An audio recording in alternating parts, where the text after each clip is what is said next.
काल आमच्या काही 6 पदाधिकाऱ्यांना पोलीस पकडून घेऊन का घेऊन गेले? आम्ही झेप्टो कशा घाणेरड्या पद्धतीने त्यांची गोडाऊन्स ठेवतीये हे दाखवणं म्हणजे गुन्हा आहे का?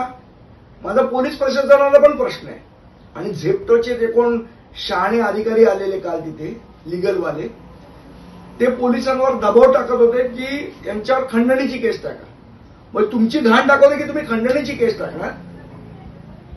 मला झेप्टोच्या सर्व लिगलवाल्यांना माझा इशारा आहे, सांभाळून राहा. मुंबईत धंदा करायचा आहे.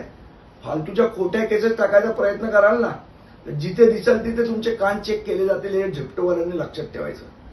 नुसत्या घाणेरड्या आणि चुकीच्या तक्रारी ना करायच्या. तिथे आमचे पदाधिकारी कामगारांच्या काही प्रश्नासाठी गेलेले, तिथे गेल्यावर आम्हाला दिसलं की उंदीर फिरतायत, झुरळ फिरतायत आणि खंडणी मागायला कोण मीडियाला घेऊन जातं. तिथे एका चॅनलचा, म्हणतो तुमच्याच चॅनलचा तिकडे प्रतिनिधी होता, त्यांनी कॅमेऱ्यात सगळं शूट केलं.